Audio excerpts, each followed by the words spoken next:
But I didn't have to go easy on you. A different binding agent, a stronger mix. I want you to remember that. I wanted to remind you to stay out of my way. In all the years to come, in your most private moments, I want you to remember the one man who beat you. Listen. This isn't about insulting you. This isn't about condescendingly discussing what happened this week. The 66-point shellacking. 132 points. Oh, it's not about that.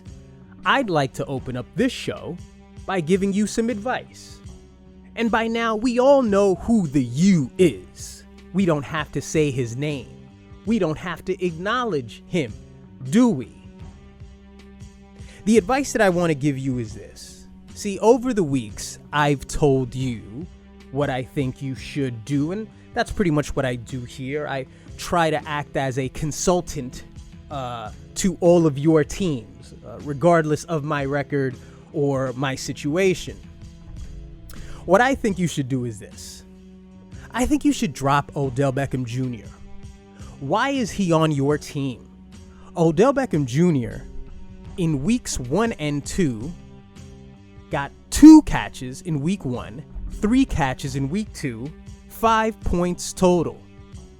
He is injured currently. Why is he on your bench? There's no value to Odell Beckham Jr. anymore. And I would say this.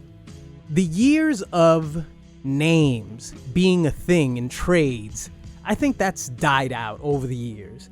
We're all just a little bit smarter. We're all just a little bit more savvy.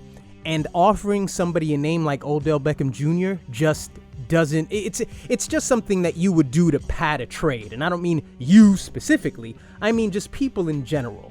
That's what you do with names. It's like Orlando offering Kareem Hunt, who I, of course, have had a long-term relationship with. But if you offer somebody Kareem Hunt today, no one gives a shit. Get Odell Beckham Jr. off of your team. Advice number 2, Greg Zuerlein. Why is he on your squad? One would think that he's on your team because of a bye situation. Though, why would anybody store a kicker in the event of a bye is beyond me. But Zuerlein has a bye week 7, and Justin Tucker has a bye, let's see, week 13. Why is he on your team? Are you going to bench Justin Tucker? Would you actually do that? Would Zuerlein get 3 consecutive 15-point performances and you would actually drop Justin Tucker or put him on your bench? This would be the first time in history anybody would bench a third round selection. Get him off of your team. Your obsession with young players is perhaps one of the most damning things in your fantasy season. Advice number 3, Jahmyr Gibbs. Trade him. Bench him. Oh, my bad. You can't bench him because you have no one else to fill that slot with. You have Tank Bigsby, who you received from me out of a trade. Tank Bigsby is nowhere near getting any real reps for the Jacksonville Jaguars, as week 1, he got 7 carries, 5 points, got no carries week 2, week 3, 2 carries, week 4, 3 carries. Tank Bigsby is nothing. He's just there in the event of a Travis Etienne injury. But Jahmyr Gibbs, who this week, you really got the picture of what's going to happen with Jahmyr Gibbs, he's being limited. Maybe he's the future in Detroit, but at the moment, David Montgomery is going to get the lion's share, no pun intended, of the carries. Just 5 points this week. But your obsession with youth is fucking you over. Again, this is kind of advice, bit of advice 3 and 4, because it's the same thing. Breece Hall and Garrett Wilson. Now, this perhaps is your biggest mistake. After the injury to Aaron Rodgers, the Jets offense is done. Right? I would include Cook in that too. Cook, who I have. The Jets offense is done. You are going down with the sinking ship by continuing to play Breece Hall and Garrett Wilson. Why not trade Garrett Wilson? He's the most valuable player on your team after you traded Chase over to me. So at the moment, Garrett Wilson has the most upside out of any player on your team, with exception to maybe a Mike Evans. But Mike Evans is a bit older, and at the moment he's injured. And I also want to say this too. I don't want anybody to ever get injuries twisted with me, right? I am not laughing at the misfortune of the player. I am laughing at you because you got an injury. You should always laugh at other people's injuries. Do you know why? Because no one ever remembers your injuries. Just a couple weeks ago, Ed corrected me and said that he was the one that had Tom Brady in that week 1 matchup against the Chiefs where he got injured. Why does that happen? Because after 2, 3, 4, 5 years, we completely dismiss that you had an injury and we just chalk it up to you being terrible. I mean, look at me. I haven't made the playoffs in 5 years. Do you honestly think that I didn't make the playoffs because you guys are just that good? Huh? Because you're just that savvy? Because you're just that much better than I am? No.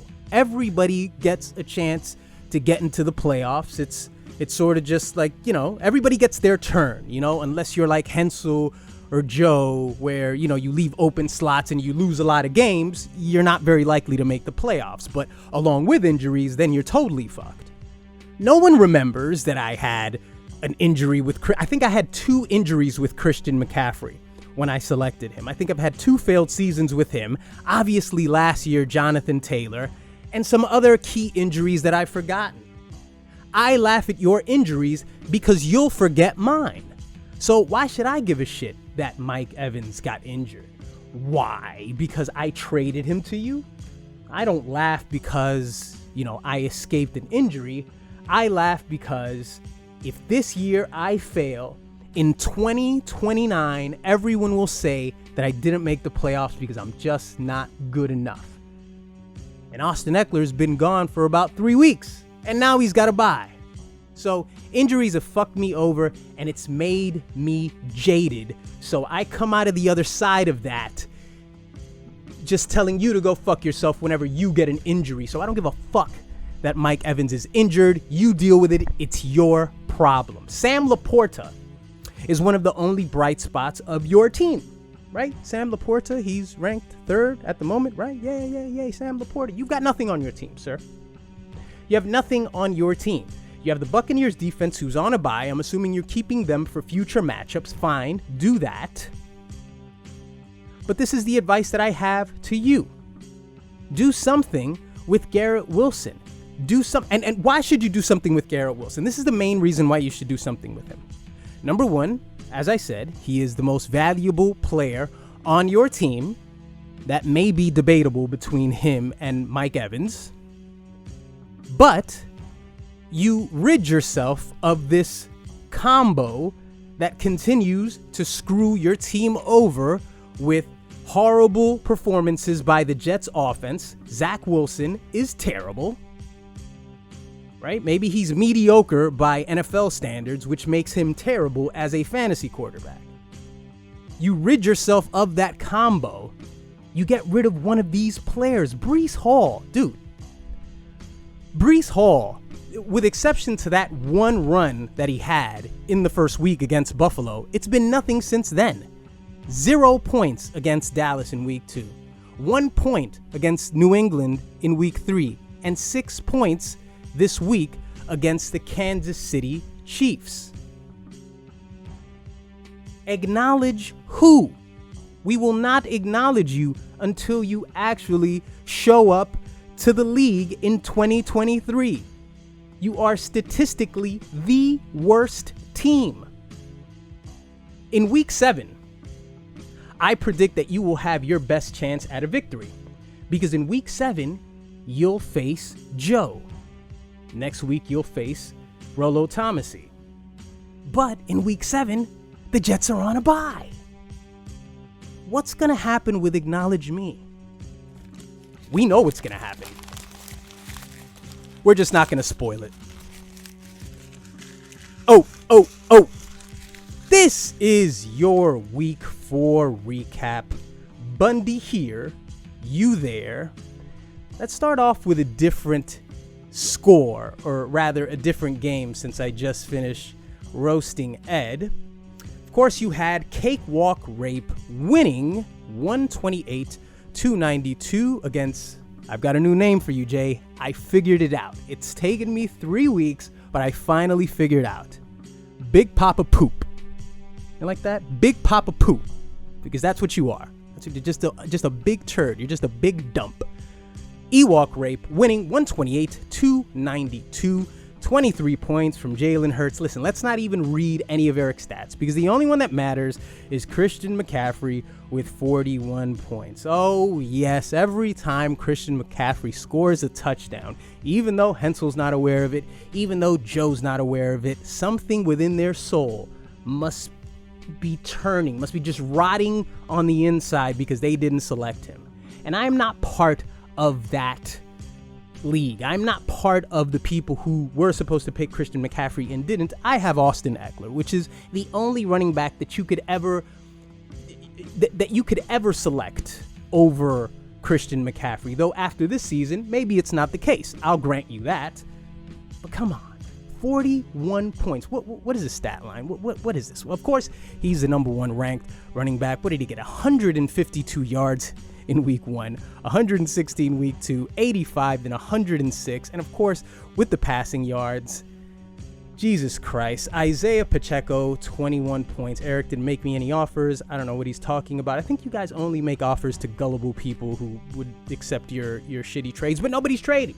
You know, all the talk about all these transactions, and nobody makes any trades. The only people who have made a trade are the 2 people who have this supposed rivalry, or, you know, Ed's my nemesis, but somehow we make trades.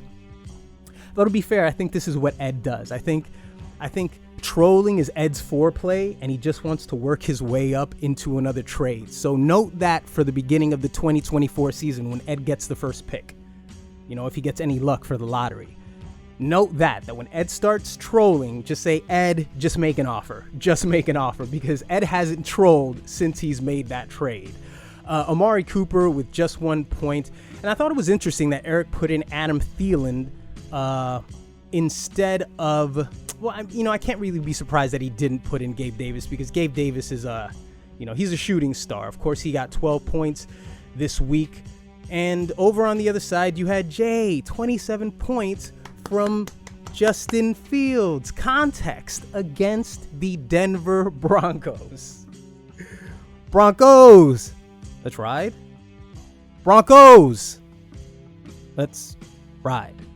But they came back and lost against the Broncos. I mean, they came back and the Broncos won. They beat the Chicago Bears, but of course, this is fantasy. That doesn't matter. I love this. I love the fact that he scores 27 points, because now you're going to be enthusiastic and you're going to throw him in for the next week, Big Papa Poop. I love it. Alvin Kamara, of course, making his return with 8 points. Very fortunate to get him back. That's going to be a big addition to the team. Brian Robinson Jr. with 10 points, 20 points from Justin. No one cares. Nico Collins, 28 points on your bench. When are you going to start Nico Collins? You know, this whole Calvin Ridley thing worked out well in week 1. And of course, he did get 9 points this week. But Nico Collins is just, he's looking at you, you know, in this little award that you guys made up, you know, that you and Orlando made up, the, you know, Ride the Pine Award. I would change the name of that award, you know. I get the award, but just the name, the Ride the Pine, I don't know. You should just pick something better. So, Ewok Rape, you know, he wasn't the Cakewalk Rape this week, but he moves on with a record of 4-0. Joelicus Maximus losing 67-73 to Highlander Trilogy. Highlander Trilogy with a mediocre week here. Just 13 points from from Patrick Mahomes, 24 from Karen Williams, who Andy had the stones to play. Good for him. Tyreek Hill, just 6 points. Keenan Allen with 9 and 18 points from his kicker. You see that, Ed? Kickers, their points from kickers can come from any kicker. It doesn't matter. It depends on the offense. It's not about the kicker. Nobody puts Justin Tucker on the field to kick an 80-yard field goal. Justin Tucker doesn't demand it. It just has to happen. That's how it works. Jake Elliott is the number 1 kicker in fantasy at the moment, putting up great numbers. This is actually the second time he put up 18 points. Over on the other side, you had 23 points from Derrick Henry. Welcome back to fantasy, Derrick Henry. And just, the unfortunate situation of Devin Achane with another great week, but on Joe's bench. If Joe would have played him, he could have beat Andy, but he didn't do that. And Joe continues to play this seesaw game with the tight ends. This week he decided to play George Kittle. George Kittle put up a big donut and 6 points by Tyler Higbee on the bench. Unfortunately, Joe didn't have Deshaun Watson this week, so he was forced to play Kirk Cousins, who you would figure would get more than 9 points, but he did not. I love the fact that Andy scored 73 points. Sure, Andy's 4-0. That's fine. 73 points, fine, Andy. That's okay with me. I like it when you get mediocre weeks, even if you get a victory. 79-71 was the final score between Platt Thanos and Jokes on You. Hensel, who I had mentioned earlier this week, got all the credit in the world for playing David Montgomery, who would have died on his bench several years ago. I think he had A.J. Dillon in there before. Was it A.J. Dillon? Yeah, probably. Credit to Hensel, because that was the deciding factor in the game, right? He got nothing from Trevor Lawrence. He got nothing from, of course, nothing from Dallas Goedert. He got a 0 from Chris Olave. That was strange. Did he get hurt? No, Chris Olave did not get hurt. He got 1 catch for 4 yards. Tony Pollard with a 5-point performance. So there you go. Made all the difference in the world. 2-3 years ago, Hensel would have lost this game. Pedro on the other side with 4 points from Joe Burrow. What's happening in Cincinnati? 5 points from James Conner. Of course, he got 13 just last night from Kenneth Walker. And 19 points, look at that, from Josh Jacobs. But, I'll say this was not with Jimmy Garoppolo. This was with that 5-year-old quarterback. I don't even know what his name is, but I saw the peach fuzz. He looked like he was 12 years old. I don't know what his name is. 17 carries for 58 yards, but he was able to get 8 catches for 81 receiving yards, and he picked up a touchdown. So Josh Jacobs, has a respectable performance, but I don't believe in him. I don't believe in the Raiders offense. And of course, I face Jokes on You this week. So I'll say this about Hensel in closing. I still don't think Hensel's going to make the playoffs. I do not think Hensel's going to make the playoffs. Hensel has the worst receiving core in the league. Still playing Drake London, who got a touchdown this week. Chris Olave is his best. That's his best wide receiver. He's kind of a high-end wide receiver too. And that's about it. That's all Hensel has. He's got David Montgomery. He's got Tony Pollard. Good for him. But he's got a mid-level quarterback so far this year in Trevor Lawrence. If I were Hensel, I would probably make a trade offer for Calvin Ridley. I'm just throwing things out there. That's all I'm really doing. I still don't think Hensel's going to make the playoffs, but he's put together 2 victories in 2023. Rolo Thomasee losing to Ricky O, 99 to 131. 21 points from Justin Herbert, who is the number 1 ranked quarterback at the moment. Bijan Robinson with another sub-20 performance. 13 points, 14 carries, 105 yards. Hakeem Mostert with just 1 point. And T. Higgins got injured too. There you go, right? Who gives a shit about your injuries? No one cares. It's only more catches for Jamar Chase. A.J. Brown with an amazing performance. What was his stat line? 9 catches, 175 yards, 29 points. Holy shit. Travis Kelce with a subpar performance, just 6 points for him. And over on the other side, 27 points from Lamar Jackson, who ran in a couple touchdowns. Lamar Jackson looks like Lamar Jackson from his MVP season.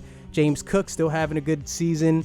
30 points from Stephon Diggs, you're very welcome, Commish, and 27 points from the Cowboys defense. The Commish having himself a decent season with 131 points this week, and that would have been the Kirk Cameron Award for Fantasy Excellence had it not been for the Seattle defense last night getting 11 sacks, 30 total points.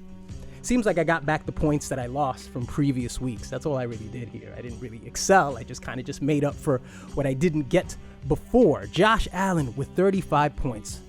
I'm excited because Josh Allen looks like he is about to step into his MVP season. You heard it here first, folks. Josh Allen will be the NFL MVP this year. It's gonna happen. He's just minimizing mistakes. That 8-point first week is just behind him. 22 points week 2, 20 week 3, and 35 points this past week with 4 touchdowns. Joe Mixon, 6 points. I'm still waiting on Joe Mixon to do something, maybe get more red zone opportunities, because he seems to be getting the yardage at the very least. I mean, what do you got here? You've got 56 week 1, 59, 65, and 67 just this week. It seems like he's getting the carry, so I'm just waiting around. So whatever it is that's happening in Cincinnati isn't necessarily affecting him, just maybe the opportunities to get into the end zone is what's fucking him up. And of course, 6 points from Joshua Kelly. As I told Jay, 7 points would have been the success. So 6 points, whatever. 20 points from Mark Andrews. He is the number 1 tight end in fantasy. Not bad for a 6th-round pick, huh? Jamar Chase, 7 points. I'm not worried at all about Jamar Chase. Yes, and Tyler Bass with 14 points. Over on the other side, nothing. A graveyard. Ed didn't do shit. Ed was never in the position to win. There was never a moment where I looked at the score, watching the games, and thought, holy shit, Acknowledge Me is on his way to victory. When will he get a victory? Who knows? Right? Maybe it'll be week 10. When he's officially eliminated, that's when he'll pick up the victory. But as I said, first of all, it's too early, right? Even if you're 0-4, as we can recall, about 3 to 4 years ago, Pedro did the unthinkable by starting off, or was it the other way around? I think Pedro started off 5-0 and he didn't make the playoffs. But the point is you can start off 0-4 and still make the playoffs. And what I'm just not doubting in Ed is his want to make deals and his want to shift things around. And I think he should be doing that very, very soon, sending real offers to people, because if he doesn't, then he's probably looking at a 2-win season, if that. And I'm not being a dick by saying that. I mean, that's definitely what's going to happen. I mean, 3 quarterbacks on your team, for what reason? 2 kickers on your team, for what reason? Jets offense isn't doing anything. After all the trolling, after all the heckling, but don't worry, Ed. We face each other again, let's see, when? I think week 14 we have a matchup. Let's see. No, week 12 we face each other again, my friend. So don't hang your head. Actually, you should be hanging your head because you're probably on your way to another failed season. But just don't hang your head just now. You'll get there eventually. Okay. So these are the first of the bye weeks coming up here in week 4. I'm sorry, my papers have shifted all over the place. These are the first of the bye weeks. Teams currently under bye are the Browns, the Seahawks, Chargers, and the Bucks. And that really only affects me because I'd have to replace DK Metcalf and, not really replacing Austin Eckler, though I do think he might have been ready for this week. Paul replacing Herbert, Andy with Keenan Allen, Hensel replacing his kicker in Jason Myers, and we expect Hensel to actually do that this year. Pedro with Kenneth Walker, the third, or the second, whatever the fuck he is, and Eric with Amari Cooper. Now that the buys start, much like the 5th, 6th, and 7th rounds in the fantasy draft, that's when the draft really begins. And now is when the managerial IQ wins. This is where you get to see, how did those draft picks turn out? I'm most likely going to give a start to Michael Pittman. Then I'm thinking of Jaylen Warren, maybe. I don't know, between him and Dalvin Cook. Not the greatest decision in the world, I admit. But, what are you going to do? Those bye weeks when you're drafting, I know I'm not the only one. I think the commish has a lot of bye weeks in 1 week.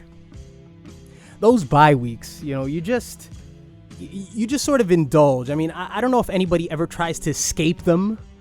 But sometimes when you're making draft picks and you're in your mock draft and you just see week 5, 9, you just kind of go, well, I'll figure it out when I get there. Because when you really want those players, you just kind of just look the other way. Me, I kind of look at it as my number one has his bye, it's over. Now, if Austin Eckler can just have a healthy season, which I think I should be clear, I should be okay. That's at least my thinking. Who knows how this shit is going to turn out. Okay, let's move on to the standings. At top of the WCW division, you have Highlander 3 with a record of 4-0, 3-1. Ricky O at spot number 2, Rollo Tomassi at 2-2, Big Papa Poop with 1-3, and Joelicus Maximus at the bottom of the WCW division with 0-4. Over to the NWO division, 4-0, Ewok Rape. At number 2, you have Thanos with 2-1-1. Joke's on you at 2-2. That's what I think about you, Pedro. That's what I think about you. Hey, I want to mention this before everything. I just thought of this. Matthew Berry has a horrible fantasy show. This fantasy show that he does on NBC, it's the most awkward show ever. Like, it's a show that he does with some Australian guy. He sounds Australian, but he looks Asian. A black guy, a nerdy white guy who's kind of like the stats and the analyst. And there's no flow to the show whatsoever. It's Matthew Berry with his dad jokes, and that sort of worked when he was on the Fantasy Focus podcast. But now it's just a bunch of dad jokes that don't land. And then you make the transition to the Australian guy who's kind of straight and narrow. Maybe you could consider him as the facilitator on the show, like sort of the host. And the black guy is there and he just kind of has this, wild takes. And then you got the guy coming with the stats and the figures, and then it's back to the dad jokes. Just a show that doesn't make sense. Matthew Berry clearly just sold out for the money. He clearly just sold out and became NBC's fantasy hub. But holy shit, if any of you ever get the chance, if you haven't seen it, this football on NBC, brought to you by Applebee's, oddly enough. Just a terrible show. The Toronto Bundy with a record of 1-2-1 in the 4th slot. And at the bottom of the division, of course, is Acknowledge Me. The top scores in the league are as follows: 441 points by Ewok Rape. Number 2, 415 by Andy. 401 by Rollo Tomassi. 398 Ricky O. And 374, look at that, with a 132-point performance this week, tying Ewok Rape's total against me last week, is the Toronto Bundy. How about that? Guys didn't see that coming, did you? The week 5 games are as follows, right? The Toronto Bundy going up against Jokes on You. Of course, I have my bye. Pedro has the Raiders offense Monday night. I hate that. Don't you just hate it when, there's 2 players against you Monday night. You can't do anything about the situation, but I'm optimistic at the very least. Plathanos going up against Highlander Part 3. Ricky O against Big Papa Poop. Look at that. The podcast hosts going against one another. The loser of the game will obviously have to blow the other one live on the show. I'm looking forward to that. Acknowledge Me against Ewok Rape. Now look at that. That's really... I thought he faced Rollo Tomasi. Maybe that was week 6. Yeah, I think that's week 6. Ed faces Paul. But now he faces Eric. So the best team statistically against the worst team statistically. This is going to be either the biggest upset of the year so far, or it's business as usual for Acknowledge Me, and business as usual for Ewok Rape, who will more than likely go back to his cakewalk rape ways. And the last matchup of week 5 is Rollo Tomasi up against Joelicus Maximus. I also think with my 100-point performance, I think Ed is the only team that hasn't scored 100 points. I believe Joe scored 100 about 2 weeks ago. I think so. Not even going to bother to look in the papers. I'm just going to say it. It's probably true. Don't question me. Yeah, that's all I got for you. So, as always, may your quarterbacks get hurt before they leave the locker room. May your running backs pull their hamstrings. And may your wide receivers get arrested for marijuana possession. Ed, go fuck yourself.